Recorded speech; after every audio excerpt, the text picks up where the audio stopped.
BSP की supremo Mayawati ने लिया बड़ा फैसला। भतीजे आकाश आनंद को राष्ट्रीय कोऑर्डिनेटर के पद से हटाया। आनंद कुमार और राज्यसभा सांसद रामजी गौतम को बनाया नेशनल कोऑर्डिनेटर।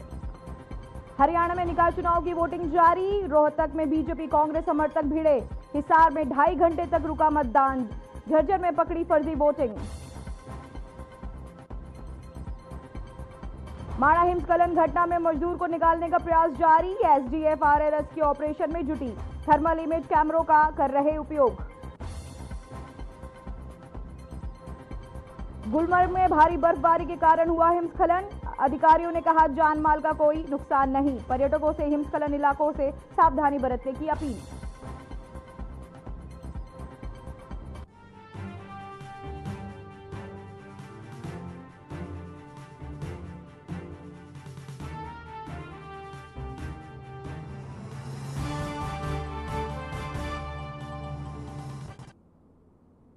नमस्कार, मैं हूं पूजा सिंह और आप देख रहे हैं आर्यन टीवी। चलिए रुक करते हैं आज की कुछ खास खबरों का। तो वहीं प्रधानमंत्री नरेंद्र मोदी ने सुबह गुजरात के जामनगर जिले में पशु बचाव संरक्षण और पुनर्वास केंद्र बनतारा का दौरा किया। वहीं 3000 एकड़ में फैला बनतारा रिलायंस की जामनगर रिफाइनरी के परिसर में स्थित है। ये वन जीवों के कल्याण के लिए समर्पित बचाव केंद्र है तथा दुर्व्यवहार और शोषण से बचाए गए पशुओं को अभयारण्य, पुनर्वास और चिकित्सा देखभाल प्रदान करता है।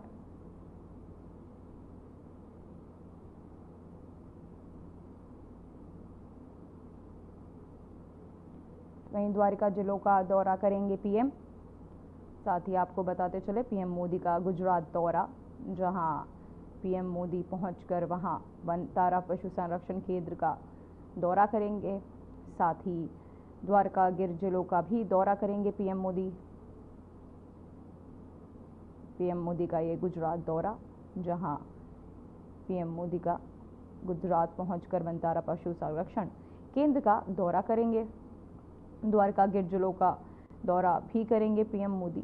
साथ ही पशु संरक्षण पर भी लोगों का ध्यान करेंगे केंद्रित, साथ ही उसका उद्घाटन भी करेंगे। वहीं बनतारा पशु संरक्षण केंद्र का भी वो दौरा करेंगे। साथ ही द्वारका गिर जिलों का भी दौरा करेंगे पीएम मोदी। को बताते चले पीएम मोदी का गुजरात दौरा, साथ ही द्वारका गिर जिलों का दौरा करेंगे प्रधानमंत्री मोदी। ये सुबह से जामनगर जिले में पशु बचाव संरक्षण और पुनर्वास केंद्र बनतारा का दौरा किया।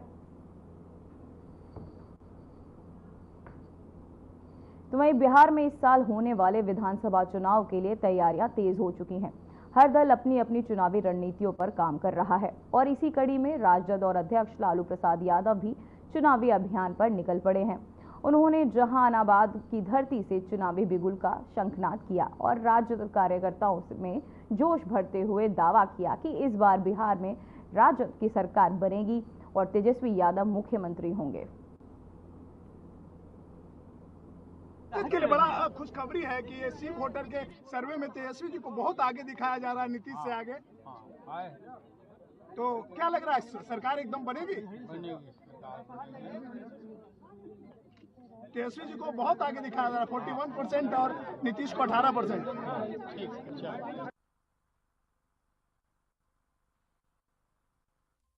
तो वहीं बहुजन समाज पार्टी की सुप्रीमो मायावती ने पार्टी में बड़ा बदलाव किया है। मायावती ने अपने भतीजे, आपको बताते चले कि मायावती ने अपने भतीजे आकाश आनंद को राष्ट्रीय कोऑर्डिनेटर के पद से हटा दिया है। वहीं आपको बताते चले कि ये अहम फैसला लखनऊ में हुई बैठक में लिया गया। दरअसल आकाश की जगह उनके पिता आनंद कुमार और राज्यसभा सांसद रामजी गौतम को नेशनल कोऑर्डिनेटर बनाया जाएगा। वहीं मायावती ने यह स्पष्ट किया है कि उनके रहते कोई और उत्तराधिकारी नहीं होगा। तो मायावती ने ये स्पष्ट किया कि उनके रहते कोई उत्तराधिकारी नहीं होगा। साथ ही उन्होंने कहा कि पार्टी और पार्टी के मूवमेंट और उनकी पहली प्राथमिकता है। साथ ही उन्होंने रिश्ते नाते बाद में आते हैं। पिछले साल आकाश को उत्तराधिकारी बनाया गया था, लेकिन लोकसभा चुनाव के बीच मायावती ने फैसला वापस ले लिया है। अब आकाश पूरी तरह से बाहर हो गए हैं। तो वहीं मायावती का सख्त फैसला, कोऑर्डिनेटर के पद से आनंद को किया बर्खास्त। वहीं आपको बताते चले बीएसपी की सुप्रीमो मायावती ने ये बड़ा फैसला लिया, जहां उन्होंने अपने भतीजे आकाश आनंद को राष्ट्रीय कोऑर्डिनेटर के पद से हटा दिया है। वहीं आपको बताते चले आनंद कुमार और राज्यसभा सांसद रामजी गौतम को नेशनल कोऑर्डिनेटर बनाया जाएगा। आकाश के पिता आनंद को उन्होंने ये कमान सौंपी है। मायावती का ये सख्त फैसला, बीएसपी की सुप्रीमो मायावती ने लिया ये बड़ा फैसला, भतीजे आकाश आनंद को राष्ट्रीय कोऑर्डिनेटर के पद से उन्होंने हटाया। साथ ही आपको बताते चले आनंद कुमार और राज्यसभा सांसद रामजी गौतम को बनाया जाएगा नेशनल कोऑर्डिनेटर। तो वहीं मायावती का ये सख्त फैसला, जिसमें कोऑर्डिनेटर पद से आकाश आनंद को बर्खास्त कर दिया गया है। आकाश के पिता आनंद को उन्होंने ये कमान सौंपी है। मायावती बताते चले आपको कि उन्होंने ये एक बड़ा फैसला लिया, जिसमें उन्होंने अपने भतीजे आकाश आनंद को राष्ट्रीय कोऑर्डिनेटर के पद से हटा दिया है। आनंद कुमार और राज्यसभा सांसद रामजी गौतम को उन्होंने नेशनल कोऑर्डिनेटर बनाया। वहीं आपको बताते चले मायावती का ये सख्त फैसला आया। तो वहीं उत्तराखंड के चमोली में हुए हिमस्खलन में माड़ा में आपको बताते चले मजदूर फंस गए थे। उन मजदूरों को बचाने के लिए अभी भी रेस्क्यू ऑपरेशन जारी है। इस घटना पर केंद्रीय मंत्री धर्मेंद्र प्रधान ने कहा कि मैं बहुत संतोष के साथ कह सकता हूं कि अधिकांश लोगों को बचा लिया गया है और बाकी की तलाश जारी है। तो वहीं उत्तराखंड के एक आपदा प्रवण राज्य है, यहाँ भूस्खलन की एक चुनौती है, लेकिन यहाँ की सरकार ने इन घटनाओं से निपटने के लिए अच्छे इंतजाम किए हैं। मालूम हो कि भारतीय वायुसेना के चिता हेलीकॉप्टर बचाव कार्य के तीसरे दिन भी अपना अभियान जारी रखे हुए हैं। अब तक कुल 33 लोगों को निकाल लिया गया है। एक मजदूर की तलाश अभी भी जारी है। बता दें कि 7 मजदूरों की मौत हो चुकी है। रेस्क्यू में सेना के 4 हेलीकॉप्टर के अलावा आईटीबीपी, बीआरओ, एसडीआरएफ और एनडीआरएफ के 200 से ज़्यादा जवान लगे हुए हैं।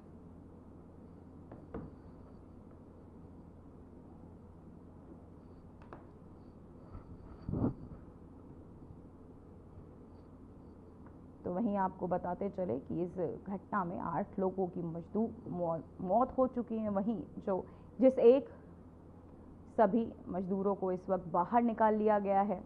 एक मजदूर जिसकी तलाश की जा रही थी वो भी मिल गया और उसकी भी मौत हो चुकी है। ये अभी तक की अपडेट्स में बताया जा रहा है। चमोली हादसे के तीसरे दिन रेस्क्यू अब खत्म हुआ, जहां सभी मजदूर बाहर निकाल लिए गए हैं। देखिए, मैं बड़े संतोष के साथ कह सकता हूं कि मैं कल अखबार में यहाँ जब आने के बाद अखबार और टीवी के माध्यम से देखा, यहाँ की स्थानीय सरकार की मुख्यमंत्री आदरणीय पुष्कर धामी जी की बयान में देख रहा था। एक बहुत बड़ा आपत्ति को उन्होंने सामना किया। लगभग लोगों को रेस्क्यू कर लिया गया। कुछ लोगों की अभी भी खोज जारी है।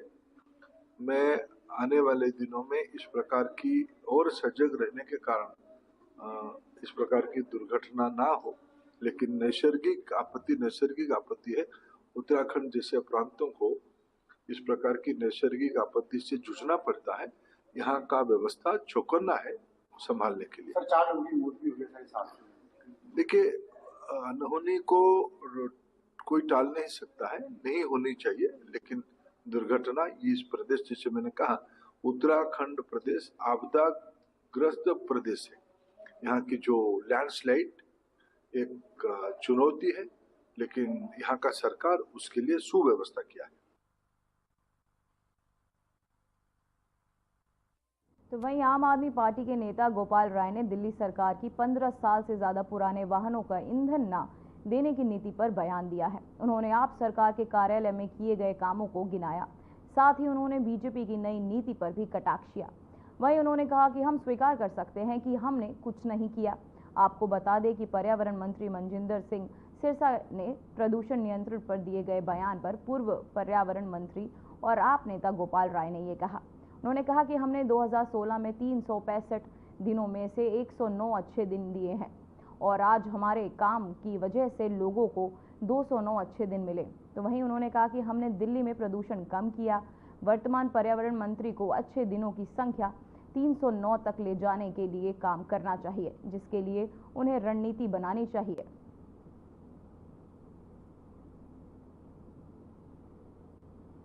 तो वहीं उन्होंने कहा हमने दिल्ली में प्रदूषण कम किया। तो गोपाल राय का ये बड़ा बयान आया, जहां उन्होंने कहा कि दिल्ली में उन्होंने 15 साल पुराने वाहनों पर उन्होंने ये कड़ा बयान दिया, जिसमें उन्होंने कहा कि हमने दिल्ली में प्रदूषण को कम किया है। साथ ही आपको बताते चले, आम आदमी पार्टी के नेता गोपाल राय ने दिल्ली सरकार की 15 साल से ज़्यादा पुराने वाहनों को ईंधन ना देने की नीति पर यह बयान दिया।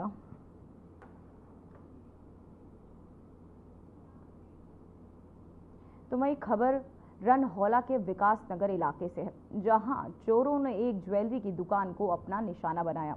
जानकारी के अनुसार चोरों ने सबसे पहले पास की एक दुकान के ताले तोड़े और फिर उस दुकान के जरिए ज्वेलरी शॉप में दाखिल हो गए। चोरों ने दुकान की दीवार तोड़कर ज्वेलरी शॉप में प्रवेश किया और वहां रखी अलमारी को गैस कटर की मदद से काटा। इसके बाद चोरों ने अलमारी में रखे लाखों रुपए के सोने और चांदी के आभूषण चुराए और मौके से फरार हो गए। इसी पूरी घटना की वीडियो सीसीटीवी कैमरे में कैद हो गई। वहीं पुलिस ने इस मामले की जांच में जुटी हुई है और चोरों की पहचान करने के लिए सीसीटीवी फुटेज का अध्ययन कर रही है। पुलिस जल्दी आरोपियों को पकड़ने का दावा भी कर रही है।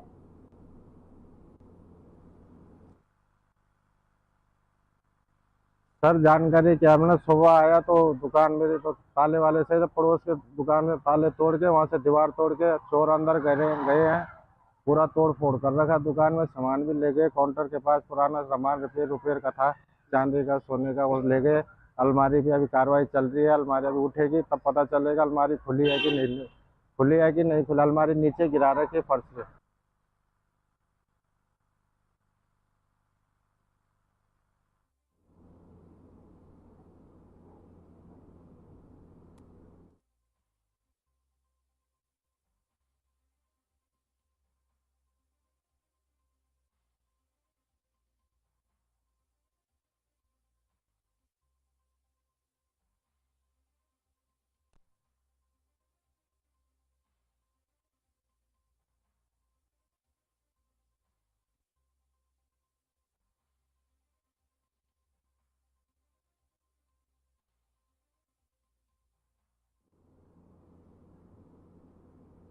तो वहीं गुलबर्ग में चरण 1 के ऊपर भारी बर्फबारी के कारण बर्फबारी और हिमस्खलन हुआ है। वहीं अधिकारियों ने पुष्टि की कि जान माल का कोई नुकसान नहीं हुआ है और किसी के लापता होने की भी कोई सूचना नहीं मिली है। वहीं एसडीपीओ तंगमक ने कहा कि क्षेत्र में सभी लोग सुरक्षित हैं और सुरक्षित ही हैं।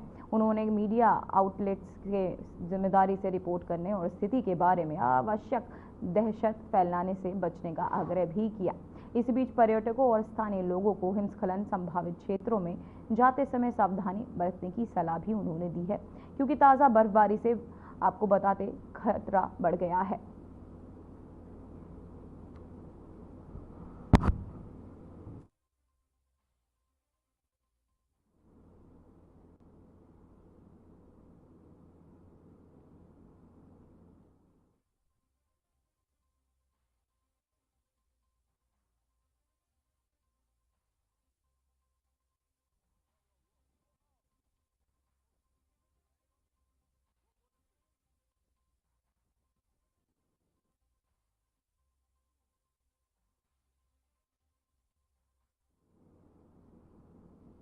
तो वहीं जम्मू के विश्ना में आज सुबह एक दुखद हादसा हुआ, जब स्कूटी चलाते समय 9 साल के एक बच्चे के क्रेन की चपेट में आने से मौत हो गई। बच्चे को तुरंत अस्पताल ले जाया गया, लेकिन बाद में उसे मृत घोषित कर दिया गया।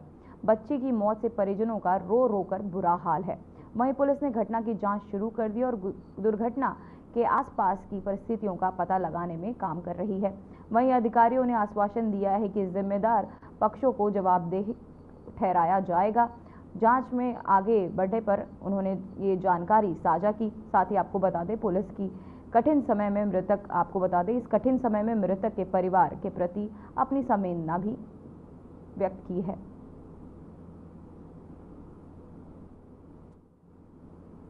तो वहीं आपको बताते चले, क्रेन की चपेट में आया एक बच्चा, जिसको अस्पताल ले जाते समय उसकी मृत्यु हो गई। हादसे में 9 साल के बच्चे की मौत। वहीं घटना की जांच में पुलिस जुटी है। साथ ही दोषियों को कड़ी सजा देने का पुलिस ने आश्वासन भी दिया है। क्रेन की चपेट में आया 9 साल का बच्चा। चपेट में आने से बच्चे की मौत हो गई। साथ ही आपको बताते चले घटना की जांच में पुलिस जुट चुकी है। साथ ही परिजनों को आश्वासन भी दिया कि आरोपियों पर सख्त से सख्त कार्रवाई होगी। साथ ही पीड़ित परिवार को आश्वासन दिया पुलिस ने कि घटना की पूरी जांच की जाएगी। वहीं पीड़ित परिवार का रो रो कर बुरा हाल है। क्रेन की चपेट में आया बच्चा, 9 साल का बच्चा, जिसकी भारी बर्फबारी के कारण जिले में विभिन्न सीमा सड़कों के बंद होने के बीच जिला प्रशासन कुपवाड़ा ने गंभीर रूप से बीमार मरीजों को बर्फ से घिरे सीमावर्ती क्षेत्र करनाहा में सफलतापूर्वक एयरलिफ्ट किया गया है, जिससे यह सुनिश्चित हुआ कि उन्हें तत्काल चिकित्सा देखभाल मिले।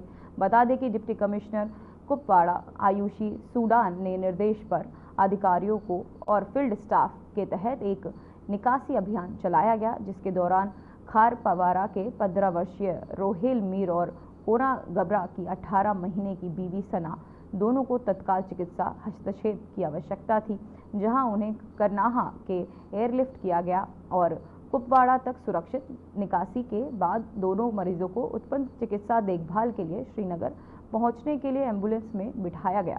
तो वहीं जानकारी दे दें कि जिले भर में हाल ही में हुई बर्फबारी के बाद करनाह, माशिल और क्रेन की विभिन्न सीमा सड़कें बंद हो चुकी हैं। परिस्थिति को देखते हुए जिला प्रशासन कुपवाड़ा ने किसी भी चिकित्सा आपात स्थिति और निकासी अभियान को पूरा करने के लिए इन बर्फीले सीमावर्ती क्षेत्रों के लिए हेलीकॉप्टर सेवा की पर्याप्त व्यवस्था की है।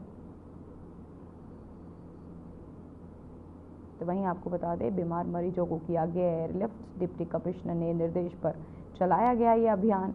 भारी बर्फबारी से सीमा सड़कें हुई थी बंद। तो वहीं भटिंडा के मोड़ मंडी में मौन व्रत पर बैठे मनिंदर सिंह सेखों ने समर्थन में अलग अलग जत्थेबंदियों और व्यापारियों के तहत उन्हें समर्थन दिया गया है। बता दें कि मनिंदर सिंह सेखों ने सीवरेज की गंदे पानी की समस्या के खिलाफ मौन व्रत पर रखा है, जिसे आज 7 दिन पूरे हो चुके हैं। इस मुद्दे पर मूंड मंडी के विभिन्न संगठनों और व्यापारियों वर्ग के उनके संघर्ष को अपना समर्थन दिया और 3 मार्च को मूंड मंडी में मुकम्मल बंद करने का आह्वान भी किया है। वहीं आपको बता दें कि मूंड हलके के लोग पिछले 3 सालों से सीवरेज के गंदे पानी की समस्या से जूझ रहे हैं, लेकिन सरकार और प्रशासन इस समस्या का समाधान नहीं निकाल पा रहे हैं। उस मुद्दे को लेकर मनिंदर सिंह सेखों ने सुप्रीम कोर्ट में पिटीशन दायर की है, जिसका 3 मार्च को सुनवाई होगी। उनका कहना है कि उन्हें पूरी उम्मीद है कि माननीय अदालत उनकी याचिका पर उचित सुनवाई करेगी और प्रशासन के खिलाफ कदम उठाएगी। ਕੀ ਨਾਮ ਹੈ ਤੁਹਾਡਾ? मैं सतपाल प्रधान जी मौड़ मंडी। ਅੱਛਾ, ਅਸੀਂ ਇਹ ਜਿਹੜੇ ਸੀਵਰੇਜ ਦਾ ਗੰਦਾ ਪਾਣੀ ਆ ਮੌੜ ਕਲਾਂ, ਮੌੜ ਖੁਰਦ, ਮੌੜ ਮੰਡੀ ਦੇ ਵਿੱਚ ਬਹੁਤ ਹੀ ਜ਼ਿਆਦਾ ਇਹਦੀ ਸਮੱਸਿਆ ਆ ਰਹੀ ਆ। ਕਾਫੀ ਚਿਰ ਤੋਂ ਲੋਕ ਬਹੁਤ ਹੀ ਬੁਰਾ ਹਾਲ ਆ, ਗਲੀਆਂ 'ਚ ਲੰਘਣ ਨੂੰ ਥਾਂ ਨਹੀਂ, ਕੋਈ ਕਿਸੇ ਨੇ ਦੁੱਖ ਸੁੱਖ ਕਰਨਾ, ਰਿਸ਼ਤੇਦਾਰ ਨਹੀਂ ਆ ਰਹੇ, ਘਰਾਂ 'ਚ ਕੋਈ ਰਿਸ਼ਤੇਦਾਰ ਨਹੀਂ ਆ ਰਿਹਾ। ਬਹੁਤ ਵਾਰੀ ਇਹ ਗੱਲਾਂ ਹੋ ਗਈਆਂ, ਪਰ ਸਰਕਾਰ ਗੂੰਗੀ ਬੋਲੀ ਇਹ ਗੱਲਾਂ ਨਾਲ ਡੰਗ ਸਾਰ ਦਿੰਦੀ ਆ। ਕਿਤੇ ਕਿਵੇਂ ਅੱਜ ਕਰਦੇ ਆ ਜੀ, ਕੱਲ ਕਰਦੇ ਆ, ਪੱਕਾ ਇਲਾਜ ਨਹੀਂ। ਅਸੀਂ ਇੱਥੇ ਮਨਿੰਦਰ ਸੇਖੋਂ ਜੀ ਦੇ ਨਾਲ ਧਰਨੇ ਤੇ ਬੈਠੇ ਆ। ਮੈਂ ਜਿਹੜਾ ਸਾਡੀ ਮੌੜ ਮੰਡੀ ਦਾ ਗੰਦ ਪਿਆ ਹੋਇਆ ਜੀ, ਮੌੜ ਮੰਡੀ ਦੇ ਬਹੁਤ ਜ਼ਿਆਦਾ ਬੱਚਿਆਂ ਦਾ ਨੁਕਸਾਨ ਹੋ ਰਿਹਾ ਹੈਗਾ, ਕੋਈ ਲੰਘਣ ਨੂੰ ਥਾਂ ਨਹੀਂ। ਸਾਡੇ ਮਨਿੰਦਰ ਸਿੰਘ ਸੇਖੋਂ ਨੇ ਇੱਥੇ ਇਹਨਾਂ ਦਾ ਹਾਲ ਦੇਖਦੇ ਹੋਏ, ਇਹਨਾਂ ਨੇ ਮੌੜ ਮੰਡੀ ਦੀਆਂ ਹਾਲਤ ਦੇਖਦੇ ਹੋਏ ਜੀ, ਇਹਨਾਂ ਨੇ ਭੁੱਖ ਹੜਤਾਲ ਰੱਖੀ ਹੋਈ ਹੈ, ਜਿਹਦੇ ਵਿੱਚ ਕਿ ਸਾਡੇ ਬਹੁਤ ਜ਼ਿਆਦਾ ਸਾਰੀਆਂ ਜਥੇਬੰਦੀਆਂ ਸ਼ਾਮਲ ਹੋਣਗੀਆਂ। ਕੱਲ੍ਹ ਨੂੰ ਸਾਡੇ ਹੜਤਾਲ ਦਾ ਸੱਦਾ ਦਿੱਤਾ ਹੋਇਆ ਹੈ। ਇਹ ਦੁੱਖ ਦੇਖਦੇ ਹੋਏ ਸਾਰੇ ਹਰੇਕ ਬੰਦਾ ਇਹਨਾਂ ਦਾ ਸਾਥ ਦੇ ਰਿਹਾ ਜੀ। ਮਨਿੰਦਰ ਸਿੰਘ ਸੇਖੋਂ, ਸੂਬਾ ਪ੍ਰਧਾਨ ਰਾਸ਼ਟਰੀ ਪੰਜਾਬੀ ਮਹਾਸਭਾ ਪੰਜਾਬ। ਅਸੀਂ 24 ਤਰੀਕ ਨੂੰ ਦਿਨ ਸੋਮਵਾਰ, ਅੱਜ ਤੋਂ 7 ਦਿਨ ਪਹਿਲਾਂ ਸੀਵਰੇਜ ਦੀ ਸਮੱਸਿਆ ਨੂੰ ਜੋ ਮੌੜ ਮੰਡੀ ਵਿਖੇ ਕਾਫੀ ਲੰਮੇ ਸਮੇਂ ਤੋਂ ਚੱਲ ਰਹੀ ਹੈ, ਲੈ ਕੇ ਭੁੱਖ ਹੜਤਾਲ ਸ਼ੁਰੂ ਕੀਤੀ ਸੀ। ਰਿਸਪੌਂਸ ਮਤਲਬ ਨਿਰੰਤਰ ਲੋਕਾਂ ਦਾ ਪਿਆਰ ਜਿਹੜਾ ਵੱਧਦਾ ਜਾ ਰਿਹਾ ਤੇ ਸਰਕਾਰ ਪ੍ਰਤੀ ਰੋਸ ਵੀ ਵੱਧਦਾ ਜਾ ਰਿਹਾ, ਜਿਸ ਦੇ ਸੰਬੰਧ ਵਿੱਚ ਅੱਜ ਸਾਡੀ ਮੀਟਿੰਗ ਹੋਈ। ਵੱਖ-ਵੱਖ ਜਥੇਬੰਦੀਆਂ ਤੇ ਐਸੋਸੀਏਸ਼ਨਾਂ ਨੇ ਪੂਰਨ ਸਮਰਥਨ ਦੇ ਕੇ ਕੱਲ੍ਹ ਨੂੰ ਮੌੜ ਮੰਡੀ ਬੰਦ ਦੀ ਕਾਲ ਦਿੱਤੀ ਹੈ ਤੇ ਸਾਨੂੰ ਪੂਰਨ ਆਸ ਹੈ ਵੀ ਜਿਹੜੀ ਕੁੰਭਕਰਨੀ ਨੀਂਦ ਸੁੱਤੀ ਹੋਈ ਸਰਕਾਰ ਹੈ ਉਹ ਉੱਠੂਗੀ ਇਹਦੇ 'ਚੋਂ। ਨਾਲ ਹੀ ਸਾਡੇ ਵੱਲੋਂ ਜਿਹੜੀ ਮੇਰੇ ਵੱਲੋਂ ਜਨਹਿਤ ਯਾਚਕਾ ਦਾਇਰ ਕੀਤੀ ਗਈ ਹੈ ਹਾਈ ਕੋਰਟ ਦੇ ਵਿੱਚ, ਪੰਜਾਬ ਹਰਿਆਣਾ ਹਾਈ ਕੋਰਟ ਦੇ ਵਿੱਚ, ਉਹਦੀ ਵੀ ਕੱਲ੍ਹ ਨੂੰ ਮਿਤੀ ਨਿਰਧਾਰਿਤ ਹੈ। ਤੇ ਸਾਨੂੰ ਪੂਰਨ ਆਸ ਹੈ ਕਿ ਇਹ ਗੂੰਗੀ ਬੋਲੀ ਸਰਕਾਰ ਨੂੰ ਲੋਕਾਂ ਦੀ ਆਵਾਜ਼ ਨਾਲ, ਭੁੱਖ हड़ताल ਨਾਲ ਅਤੇ ਕੋਰਟ ਦੇ ਜ਼ਰੀਏ ਅਸੀਂ ਆਪਣਾ। तो वहीं खन्ना पुलिस ने पंजाब राज्य में नशे के उन्मूलन के लिए एक महत्वपूर्ण पहल की है। एसएसपी खन्ना डॉक्टर ज्योति यादव ने प्रत्येक गांव को नशा मुक्त बनाने का ऐलान किया है और इसके लिए पुलिस प्रशासन ने गांवों में जागरूकता अभियान शुरू कर दिया है। ਅੱਜ मैं ਘੱਗੜਾ ਪਿੰਡ ਦੇ ਵਿੱਚ ਆਈ ਹੂੰ ਤੇ ਇੱਥੇ ਸਾਡਾ ਸੰਪਰਕ ਇੱਕ ਮੁਹਿੰਮ ਚੱਲ ਰਹੀ ਹੈ ਜਿਹਦੇ ਵਿੱਚ ਅਸੀਂ ਵੱਖਰੇ ਪਿੰਡਾਂ ਦੇ ਵਿੱਚ ਜਾ ਕੇ ਲੋਕਾਂ ਨੂੰ ਮਿਲ ਰਹੇ ਹਾਂ ਤੇ ਲੋਕਾਂ ਨੂੰ ਜੋ ਪੰਜਾਬ ਸਰਕਾਰ ਦੀ ਇੱਕ ਮੁਹਿੰਮ ਚੱਲੀ ਹੈ ਯੁੱਧ ਨਸ਼ਾ ਵਿਰੁੱਧ, ਉਹਦੇ ਬਾਰੇ ਦੱਸ ਵੀ ਰਹੇ ਹਾਂ ਤੇ ਲੋਕਾਂ ਦੇ ਸੁਜੈਸ਼ਨ ਵੀ ਮੰਗ ਰਹੇ ਹਾਂ ਤੇ ਲੋਕਾਂ ਦੇ ਕੋਆਪਰੇਸ਼ਨ ਨੂੰ ਵੀ ਮੰਗ ਰਹੇ ਕਿ ਸਾਡਾ ਜੋ ਇਹ ਯੁੱਧ ਛਿੜਾ ਹੈਗਾ, ਇੱਕ ਜੰਗ ਛਿੜੀ ਹੈ ਨਸ਼ਾ ਦੇ ਵਿਰੁੱਧ, ਉਸ ਚੀਜ਼ ਦੇ ਵਿੱਚ ਲੋਕੀ ਸਾਡੀ बढ़ चढ़ के साडा सपोर्ट करन, साडा साथ देण, लोकां दे सहयोग नाल ही। मेरा नाम जगरूप सिंह है जी, मैं पिंड सेह तो ਸਰਬਸੰਮਤੀ ਨਾਲ ਸਰਪੰਚ ਚੁਣਿਆ ਗਿਆ ਹੈ ਜੀ। ਅਸੀਂ ਆਪਣੇ ਪਿੰਡ ਦੇ ਵਿੱਚ ਪਿਛਲੇ ਦਿਨੀ ਆਮ ਇਜਲਾਸ ਸੱਦਿਆ ਸੀਗਾ ਜੀ। ਆਮ ਇਜਲਾਸ ਦੇ ਵਿੱਚ ਸਾਰੇ ਪਿੰਡ ਦੇ ਲੋਕਾਂ ਨੂੰ ਇਕੱਠੇ ਕਰਕੇ ਅਸੀਂ ਪਿੰਡ ਦੇ ਵਿੱਚ ਜੋ ਨਸ਼ਿਆਂ ਦਾ ਦੈਂਤ ਅੱਜ ਕੱਲ੍ਹ ਆਪਣੇ ਪਿੰਡਾਂ ਦੇ ਪਿੰਡ ਖਾ ਗਿਆ, ਉਹਦੇ ਵਿਰੁੱਧ ਮਤਾ ਪਾਇਆ ਜੀ ਵੀ ਸਾਡੇ ਪਿੰਡ ਦੇ ਵਿੱਚ ਜੇ ਕੋਈ ਵੀ ਬੰਦਾ ਪਿੰਡ ਦਾ ਜਾਂ ਬਾਹਰਲਾ ਨਸ਼ਾ ਵੇਚਣ ਆਊਗਾ ਉਹਨੂੰ ਅਸੀਂ ਆਪ ਫੜ के पुलिस हवाले करांगे जी। तो वहीं बलकार सिंह सिद्धू के तहत रामगढ़िया समुदाय के खिलाफ की गई आपत्तिजनक टिप्पणी को लेकर बीजेपी के सीनियर नेता हरजोत कमल ने रोष व्यक्त किया है और कार्रवाई की मांग की है। सत श्री अकाल दोस्तों, पहला तो तुहानू तुहाडे नाल जुड़े सारे जिहड़े साथी ने लोग ने उन्हां नूं मैं प्यार भरी फतेह बुलाउणा। और ਅੱਜ ਤੁਹਾਡੇ ਰੂਬਰੂ ਹੋਣ ਦਾ ਜਿਹੜਾ ਕਾਰਨ ਹੈਗਾ ਉਹ ਇਹ ਹੈ ਕਿ 3-4 ਦਿਨਾਂ ਤੋਂ ਇੱਕ ਆਡੀਓ ਜਿਹੜੀ ਹੈ ਮਾਨਯੋਗ ਐਮਐਲਏ ਬਲਕਾਰ ਸਿੱਧੂ ਜੀ ਦੀ ਚੱਲ ਰਹੀ ਹੈਗੀ ਹੈ, ਬੜੀ ਵਾਇਰਲ ਹੋਈ ਵੀ ਹੈ ਔਰ ਮੁੱਦੇ ਬੜੇ ਗੰਭੀਰ ਆ। ਮੈਂ ਦੇਖ ਰਿਹਾ ਸੀ ਔਰ ਸੋਚ ਰਿਹਾ ਸੀ ਕਿ ਸ਼ਾਇਦ ਜਿਨ੍ਹਾਂ ਦਾ ਨਾਂ ਲੈ ਕੇ ਸਾਡੇ ਮਾਨਯੋਗ ਸਪੀਕਰ ਸਰਦਾਰ ਕੁਲਤਾਰ ਸਿੰਘ ਸੰਧਵਾਂ ਜੀ ਦਾ ਉਹਨਾਂ ਨੇ ਮਤਲਬ ਸਾਡੇ ਤੋਂ ਜੇ ਸਹੀ ਗੱਲ ਪੁੱਛੋ ਤਾਂ ਪਹੁੰਚ ਨਹੀਂ ਹਲੇ ਪ੍ਰੋਪਰ ਵੇ ਨਾਲ ਹੋ ਰਹੀ, ਕਿਉਂਕਿ ਹਲੇ ਅਸੀਂ ਜਥੇਬੰਦੀ ਜਿਵੇਂ ਹੁਣ 5 ਮੈਂਬਰੀ ਐਲਾਨੀ ਹੈ, ਇਹ ਥੱਲੇ ਤੱਕ ਪਹੁੰਚ ਕਰੇਗੀ। ਸੰਗਤ 'ਚ ਬਹੁਤ ਉਤਸ਼ਾਹ ਹੈ, ਲੋਕਾਂ 'ਚ ਬਹੁਤ ਉਤਸ਼ਾਹ ਹੈ ਜੀ ਨਾਲ ਜੁੜਨ ਵਾਸਤੇ। ਕਾਰ ਆਈ ਹੈ ਨਾ, ਇਹ ਇੱਕ ਆਪਸ਼ਨ ਨਹੀਂ ਸੀ ਲੋਕਾਂ ਕੋਲ। ਲੋਕੀ ਬਾਦਲ ਨੂੰ ਵੀ ਨਹੀਂ ਸੀ ਵੋਟ ਪਾਉਣਾ ਚਾਹੁੰਦੇ ਤੇ ਕਾਂਗਰਸ ਨੂੰ ਵੀ ਨਹੀਂ ਸੀ ਪਾਉਣਾ ਚਾਹੁੰਦੇ। ਦੋਹਾਂ ਦਾ ਬਦਲ ਝਾੜੂ ਨੂੰ ਵੋਟ ਪਈ ਹੈ। ਝਾੜੂ ਦੀ ਕੋਈ ਦੇਣ ਨਹੀਂ ਸੀ ਪੰਜਾਬ ਨੂੰ, ਕੋਈ ਝਾੜੂ ਦੀ ਅਚੀਵਮੈਂਟ ਨਹੀਂ ਸੀ, ਕੋਈ ਉਹਨਾਂ ਦੀ ਕੌਮ ਵਾਸਤੇ